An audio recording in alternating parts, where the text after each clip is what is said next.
Halo teman-teman semuanya, perkenalkan nama lengkap saya Afliani Rosdiana Apelen, nama panggilannya Ilin, dengan NPM 24103231. Saya dari kelas 2024F. Pada video kali ini, saya akan menganalisis tentang kasus pengelolaan tambang timah yang terjadi di Bangka Belitung. Saya membuat video ini untuk memenuhi tugas mata kuliah Pendidikan Pancasila. Oke, langsung saja kita masuk pada videonya. Bumi ilegal dari tahun 2015 hingga 2022 meninggalkan borok jejak tamak pertambangan di bumi Laskar Pelangi. Selengkapnya, usai jeda di 60 menit special report. Gak punya nyali penegak hukum, Pak Kapolri gak punya nyali. Nih penambang ilegal, lihat di desa saya, hancur bakau saya.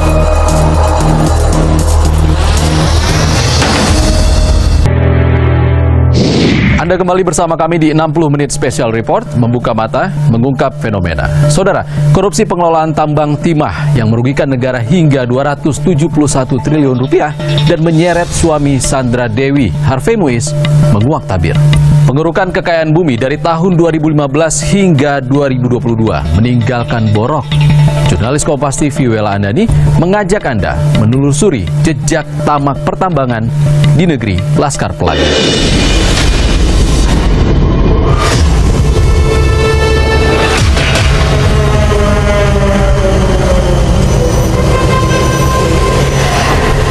Gak punya nyali penegak hukum, Pak Kapolri gak punya nyali. Nih penambang ilegal, lihat di desa saya, hancur bakau saya.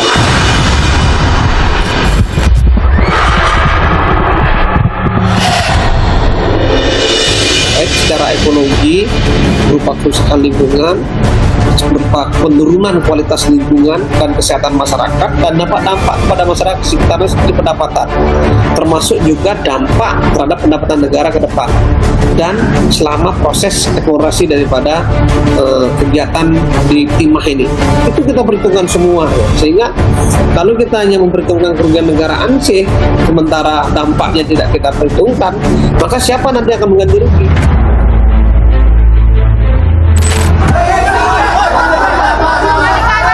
Kasus dugaan korupsi tata niaga timah wilayah izin usaha pertambangan PT Timah Tbk tahun 2015-2022 menyeret sejumlah nama. Hingga akhir April lalu, Kejaksaan Agung telah menetapkan sedikitnya 21 orang tersangka. Kasus dugaan korupsi ini menyisakan kerugian yang harus ditanggung negara hingga 271 triliun rupiah. Kerugian tersebut meliputi kerugian lingkungan, kerugian ekonomi, serta biaya pemulihan akibat kerugian lingkungan. Perhitungan kerugian dilakukan sesuai Peraturan Menteri Lingkungan Hidup dan Kehutanan Nomor 7 Tahun 2014 tentang kerugian lingkungan hidup akibat pencemaran.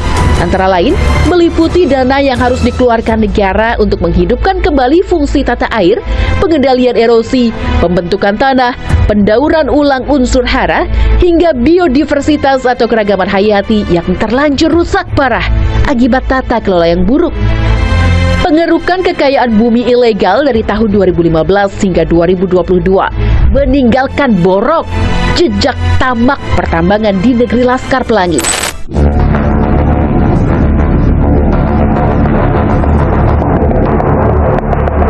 Belum juga mendarat di Tanah Belitung, jejak kerusakan tambang timah sudah terlihat dari ketinggian puluhan ribu kaki.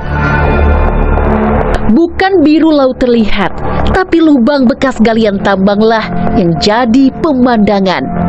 Kejagung mendata ada lebih dari 170.000 hektar galian tambang timah atau setara 2,5 kali luas kota Jakarta terkait kasus PT Timah di Bangka Belitung. Namun, hanya sekitar 88.000 hektar yang mengantongi izin usaha pertambangan atau IUP, sisanya tanpa izin atau ilegal.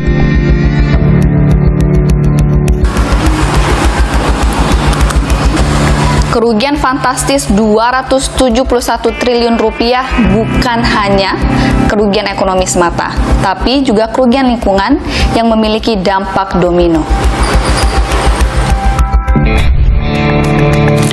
Pasir putih ini adalah dampak nyata dari culasnya pertambangan timah di Kepulauan Bangka Belitung yang harus ditanggung oleh masyarakat. Apa sih dampak besar di belakangnya?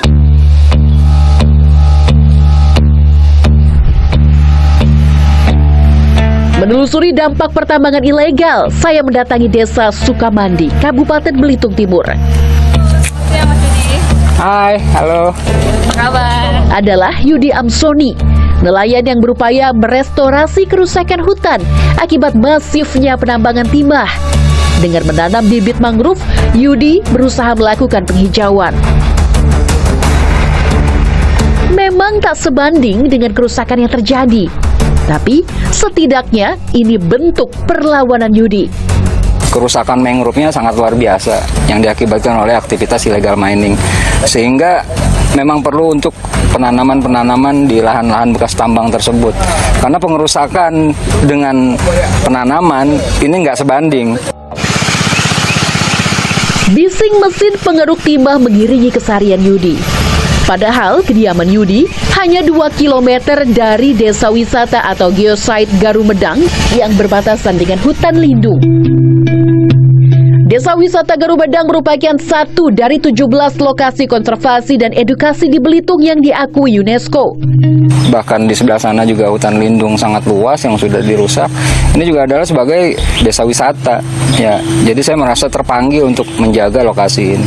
Ini udah sering kali saya tegur, tapi ya nanti kita ke sana aja. Kita himbau lagi agar oknum penambang ini bisa menghentikan aktivitasnya.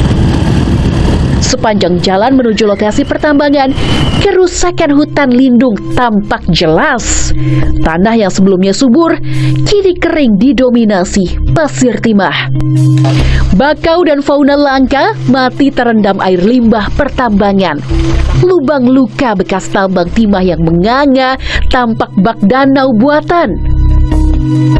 Nah, ini bisa kita lihat untuk lokasi ini aja awalnya ini ada 6 jenis tumbuhan mangrove yang rimbun, hijau, dan bahkan saya ambil propagulnya atau bibit-bibitnya dari sini. Saat ini saya akhirnya kesulitan cari bibit-bibit mangrove karena indukan-indukannya udah musnah semua kan, udah mati.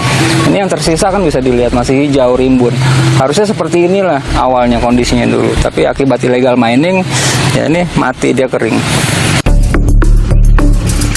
Memasuki kawasan penambangan ilegal, kami menemukan setidaknya 5 penambang yang sedang mengais timah.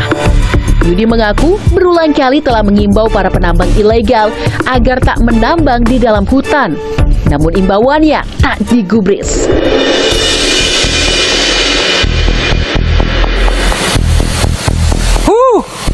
Sini dulu. Punya siapa ini? Coba sini semua, punya siapa lagi? Ada orang berapa nambang di sini? Sini dulu, sini dulu. Ini nggak kuang ini kan lah tahu ini bakau. Lah berapa kali kan disebut Mika nih. Lah jadi-jadilah tempat lain lah, usah di sini. Itu air lah masuk ke taman aku aja. Keroa. Ini Di sana ya? iya, itu mereka. Kita panggil aja. Apakah ada yang nge-backingin, apakah ada oknum-oknum yang nge-backing mereka sehingga mereka berani, karena saya udah sering kali Mbak menghimbau supaya ini dihentikan, jangan. Bahkan saya udah pernah lapor polisi. Dan tidak ada tindak lanjut selanjutnya. Ya mereka cuma menghimbau Mak. Mereka cuma halo selesai ya, jangan ya. Ya kalau gitu saya juga nggak usah perlu panggil polisi, saya bisa kok sekarang bilang gitu. Tapi kan saya nggak ada kewenangan buat borgol mereka. Kalau saya polisi saya borgol. Saya kandangin ini orang. Nggak adil hukum ini. Nggak punya nyali penegak hukum. Pak Kapolri nggak punya nyali. Nih penambang ilegal. Lihat di desa saya, hancur bakau saya. Apakah ada aktor intelektual di belakang illegal mining di Belitung Timur ini? Apakah dia seorang tokoh besar sehingga illegal mining ini terus berjalan? Hancur Pak, ini desa wisata. Ini bakau semua mangrove. Mangrove yang katanya dilindungi di dunia. 2 penambang ilegal yang kami temui mengakui menambang demi isi perut. Hasil tambang 1 hingga 2 kg timah dibanderol 200 hingga 300 ribu rupiah. Tak adanya mata pencaharian lain jadi alasan penambang di kawasan terlarang. Nah, teman-teman, video tersebut menyoroti tentang kasus korupsi pengelolaan tambang timah yang sangat merugikan negara dengan estimasi kerugian mencapai angka fantastis yaitu 271 triliun. Angka kerugian tersebut mencakup dampak yang luas, tidak hanya dari segi ekonomi, tetapi juga kerusakan lingkungan yang signifikan, serta biaya yang dibutuhkan untuk pemulihan lahan yang telah rusak. Salah satu nama yang mencuat dalam kasus korupsi tersebut adalah Harvey Moise, suami dari artis Sandra Dewi, yang kini berstatus sebagai tersangka. Hingga pada akhir April kemarin, Kejaksaan Agung telah menetapkan sejumlah besar tersangka, yaitu sebanyak 21 orang, yang mengindikasikan skala permasalahan yang kompleks dan melibatkan banyak pihak. Lebih lanjut lagi, dari video tersebut menggambarkan bagaimana praktik pertambangan ilegal dari tahun 2015 hingga tahun 2022 telah meninggalkan jejak kerusakan yang parah di wilayah Bangka Belitung yang dikenal juga sebagai Bumi Laskar Pelangi. Dari total luas area pertambangan timah yang mencapai lebih dari 170.000 hektar, ironisnya hanya sekitar 88.000 hektar saja yang memiliki izin resmi dari pemerintah. Oke teman-teman, coba kita bayangkan dari 170.000 hektar, hanya 88.000 hektar saja yang memiliki izin resmi dari pemerintah. Berarti sisanya itu tidak ada izin resmi dari pemerintah. Jadi, sisa dari 170.000 hektar kurang 88.000 itu merupakan korupsi bagi mereka. Dan itu hanya dinikmati oleh segelintir orang saja. Kondisi ini menunjukkan betapa luasnya praktik pertambangan ilegal yang terjadi ya teman-teman. Dampak dari aktivitas ilegal ini sangat merusak, meliputi kerusakan hutan yang meluas, penurunan kualitas lingkungan secara keseluruhan, serta ancaman serius terhadap kesehatan masyarakat sekitar. Akibat dari penambangan timah ilegal tersebut, Kejaksaan Agung mencatat lebih dari 170.000 hektar lahan bekas galian, kerugian negara yang mencapai 271 triliun, termasuk kerugian lingkungan, ekonomi, biaya pemulihan. Salah satu dampak nyata dari kerusakan lingkungan yang harus ditanggung oleh masyarakat setempat. Pembukaan lahan tambang ilegal dinikmati oleh korporasi besar yang membeli hasil tambang ilegal tanpa perlu mengurus izin dan memulihkan lingkungan. Jadi teman-teman, praktik ini menunjukkan ketidakadilan dalam pemanfaatan sumber daya alam. Salah satu contoh nyata dari upaya perbaikan yang dilakukan oleh masyarakat adalah kisah dari Bapak Yudi Amsoni. Bapak Yudi Amsoni ini adalah seorang nelayan yang berinisiatif untuk melakukan restorasi hutan dengan menanam bibit mangrove. Kisah ini memberikan harapan di tengah kerusakan yang terjadi ya teman-teman. Namun, kenyataan di lapangan menunjukkan bahwa kerusakan lingkungan akibat pertambangan ilegal masih sangat masif. Hutan lindung mengalami kerusakan, tanah menjadi kering dan tidak produktif, dan bahkan fauna langka pun menjadi korban akibat limbah pertambangan yang mencemari lingkungan. Praktik pertambangan ilegal itu sendiri digambarkan sebagai aktivitas yang dilakukan oleh penambang yang mencari timah di dalam kawasan hutan lindung. Alasan yang seringkali dikemukakan oleh para penambang ini adalah ketiadaan alternatif mata pencaharian lain. Namun ironisnya, aktivitas pembukaan lahan tambang ilegal ini justru dinikmati oleh korporasi-korporasi besar yang membeli hasil tambang ilegal tersebut. Perusahaan-perusahaan ini mendapatkan keuntungan tanpa perlu direpotkan dengan urusan perizinan dan tanggung jawab untuk memulihkan lingkungan yang rusak. Data dari Dinas Lingkungan Hidup dan Kehutanan Bangka Belitung menunjukkan betapa seriusnya dampak kerusakan ini dengan mencatat setidaknya 167.000 hektar lahan yang tergolong kritis. Selain itu, kondisi perairan juga sangat memprihatinkan, di mana sekitar 75% air sungai di Bangka Belitung telah tercemar oleh limbah pertambangan. Wahana Lingkungan Hidup Indonesia Bangka Belitung bahkan menilai bahwa angka kerugian negara sebesar 271 triliun masih terlalu kecil ya, jika dibandingkan dengan tingkat kerusakan lingkungan yang sebenarnya terjadi. Di sisi lain, Yudi Soni, seorang individu yang peduli dengan isu ini, merasa lega dengan adanya perhatian publik yang besar terhadap kasus korupsi timah ini dan berharap agar kejelasan dan tindakannya dalam upaya restorasi lingkungan di masa depan. Oke teman-teman, jadi kasus korupsi tambang timah ini sangat bertentangan dengan nilai kelima Pancasila, yaitu keadilan sosial bagi seluruh rakyat Indonesia. Kasus korupsi ini menyebabkan ketidakadilan dalam beberapa aspek. Aspek yang pertama yaitu ketidakadilan dalam hal ekonomi. Keuntungan dari sumber daya alam dinikmati oleh segelintiran orang saja, sementara masyarakat luas dan negara mengalami kerugian yang sangat besar. Aspek yang kedua, ketidakadilan lingkungan. Kerusakan lingkungan akibat penambang ilegal ditanggung oleh masyarakat setempat, sementara korporasi yang bertanggung jawab tidak menanggung akibatnya. Yang ketiga adalah aspek ketidakadilan hukum.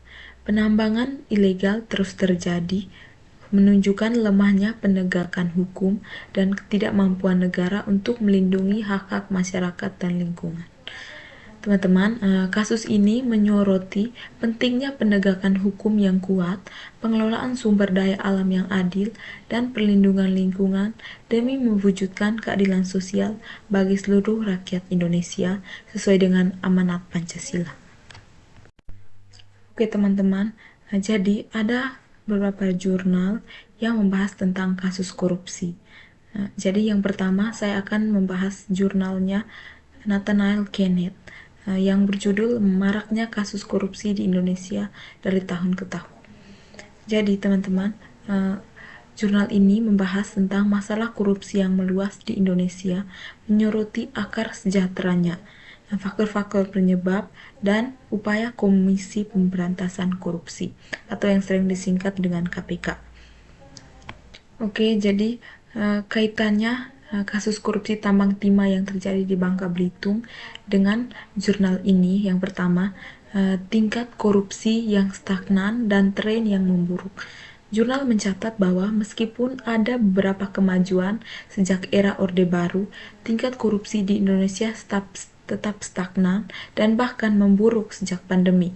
Skala besar kasus korupsi tambang timah dengan dugaan kerugian mencapai 271 triliun, sejalan dengan pengamatan tentang korupsi yang terus-menerus dan bahkan meningkat hingga saat ini.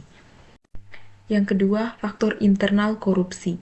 Jurnal mengidentifikasi faktor internal seperti keserakahan, gaya hidup konsumtif, serta pendidikan dan moral yang rendah sebagai kontributor korupsi. Faktor-faktor ini berpotensi relevan dalam memahami motivasi individu yang terlibat dalam korupsi tambang timah di Bangka Belitung. Jurnal kedua yaitu menyoroti bagaimana korupsi mengancam seluruh aspek kehidupan bermasyarakat, berbangsa, dan bernegara, serta membawa kerugian materi yang besar bagi keuangan negara, ekonomi, masyarakat, dan budaya. Jadi lebih lanjut lagi, artikel ini menekankan bahwa korupsi mendorong perubahan sosial yang tak terhindarkan akibat kejahatan tersebut. Korupsi tambang timah di Bangka Belitung yang menjadi perhatian publik baru-baru ini dapat dikaitkan dengan poin-poin yang diangkat dalam jurnal. Yang pertama, kerugian materi dan ekonomi negara. Jadi, kasus korupsi tambang timah di Bangka Belitung diduga menyebabkan kerugian negara yang sangat besar, mencapai ratusan triliun rupiah. Hal ini sesuai dengan disebutkan dalam jurnal bahwa korupsi membawa kerugian materi bagi keuangan negara dan ekonomi. Poin yang kedua yaitu dampak sosial dan masyarakat. Jurnal Integritas menyebutkan bahwa korupsi membawa dampak buruk bagi masyarakat.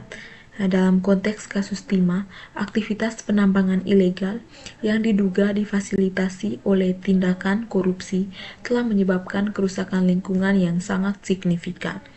Berita-berita beredar menunjukkan dampak seperti kerusakan ekosistem laut, tercemarnya sungai, hilangnya mata pencaharian nelayan, dan bahkan korban jiwa akibat lubang bekas tambang yang tidak direklamasi. Hal ini sejalan dengan pernyataan jurnal bahwa korupsi mengancam seluruh aspek kehidupan bermasyarakat. Poin yang ketiga yaitu perubahan sosial akibat kejahatan korupsi. Jadi teman-teman, tindakan korupsi dalam pengelolaan tambang timah di Bangka Belitung tersebut telah memicu berbagai perubahan sosial.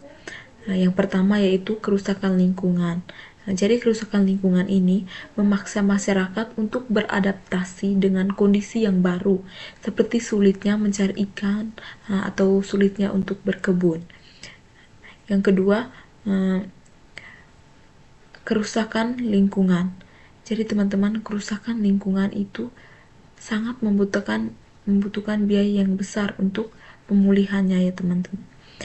Konflik sosial juga dapat muncul akibat perebutan lahan atau dampak lingkungan yang tidak merata. Jurnal ini secara spesifik menyoroti bagaimana korupsi mendorong perubahan sosial akibat kejahatannya. Poin yang keempat yaitu pentingnya pencegahan korupsi. Jadi, meskipun jurnal ini lebih fokus pada analisis berdampak dan langkah pemerintah, secara implisit dapat ditarik kesimpulan bahwa kasus korupsi tambang timah di Bangka Belitung semakin menggarisbawahi urgensi pencegahan korupsi. Partisipasi masyarakat dalam upaya pencegahan yang pertama yaitu menjadi relevan untuk mengawasi dan melaporkan potensi tindak pidana korupsi di sektor pertambangan dan sektor lain. Poin yang keempat yaitu pentingnya pencegahan korupsi. Jadi teman-teman, meskipun jurnal ini lebih berfokus pada analisis dampak dan langkah pemerintah, secara implisitnya dapat ditarik kesimpulan bahwa kasus korupsi tambang timah yang terjadi di Bangka Belitung ini semakin menggarisbawahi urgensi pencegahan korupsi. Partisipasi masyarakat dalam upaya pencegahan yang juga disinggung dalam abstrak jurnal menjadi relevan untuk mengawasi dan melaporkan potensi tindak pidana korupsi di sektor pertambangan dan sektor lain. Yang ketiga adalah jurnal dari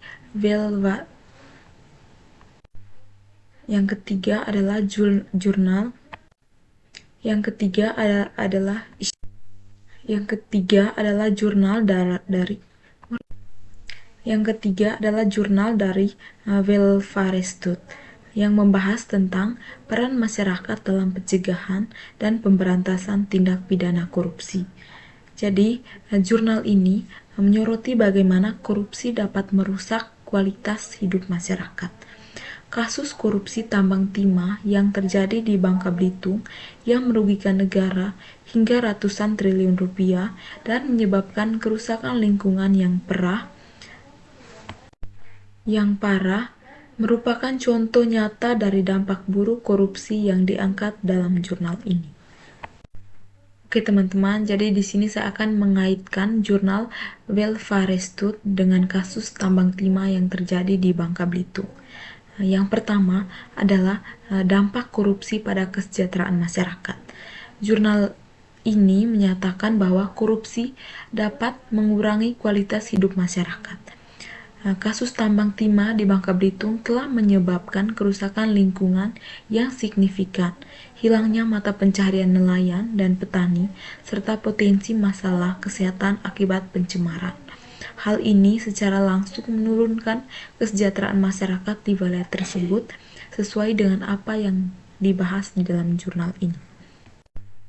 Yang kedua adalah kurangnya kontrol sosial. Jurnal ini juga menyebutkan bahwa kurangnya kontrol sosial menjadi salah satu penyebab terjadinya korupsi di Indonesia. Dalam kasus tambang timah, praktik penambangan ilegal yang merupakan lingkungan dan merugikan negara diduga terjadi karena lemahnya pengawasan dan kontrol dari berbagai pihak termasuk masyarakat. Yang ketiga adalah peran masyarakat dalam pemberantasan korupsi. Jurnal ini menekankan pentingnya peran masyarakat dalam memberantas korupsi. Kasus korupsi tambang timah dapat menjadi momentum untuk meningkatkan kesadaran dan partisipasi masyarakat Bangka Belitung dalam mengawasi dan melaporkan praktik-praktik korupsi di sektor pertambangan dan sektor lainnya. Laporan dari masyarakat, seperti yang disebutkan dalam salah satu referensi jurnal mengenai OTT kasus korupsi, dapat menjadi kunci dalam mengungkap kasus korupsi besar seperti ini. Jurnal yang keempat yaitu berjudul tentang kesenjangan dalam wacana anti korupsi di Indonesia. Jadi temuan dari literatur studi korupsi kritis, karya Kanti Pertiwi menyoroti adanya kesenjangan antara wacana anti korupsi yang dominan di Indonesia dengan pemahaman korupsi yang lebih kontekstual, terutama melalui lensa studi antropologi. Jurnal ini menekankan bahwa diskursus anti korupsi sering didasari pada moralitas universal, sementara realitas korupsi di lapangan dipengaruhi oleh norma dan konteks sosial yang spesifik. Jadi teman-teman, kaitan jurnal ini dengan kasus korupsi tambang timah yang terjadi di Bangka Belitung dapat dilihat dari beberapa aspek juga, sama dengan jurnal-jurnal sebelumnya ya teman-teman. Yang pertama, dilihat dari dominasi wacana anti korupsi universal. Kasus korupsi tambang timah yang melibatkan kerugian negara hingga ratusan triliun rupiah tentu memicu wacana anti korupsi yang kuat di tingkat nasional. Wacana ini cenderung mengecam tindakan korupsi berdasarkan prinsip-prinsip moral universal tentang kejujuran, tentang integritas, dan kerugian negara. Yang kedua yaitu kebutuhan pemahaman kontekstual. Jurnal Pertiwi ini menyarankan perlunya pemahaman korupsi melalui lensa moralitas dalam konteks. Dalam kasus tambang timah, praktik-praktik yang dianggap koruptif mungkin memiliki akar dalam relasi bisnis pemerintah yang telah lama terjalin, norma-norma lokal terkait pengelolaan sumber daya, atau bahkan dinamika kekuasaan di tingkat daerah. Memahami konteks ini penting untuk mengidentifikasi akar masalah dan merumuskan solusi yang efektif. Yang ketiga yaitu kesenjangan wacana dan realitas.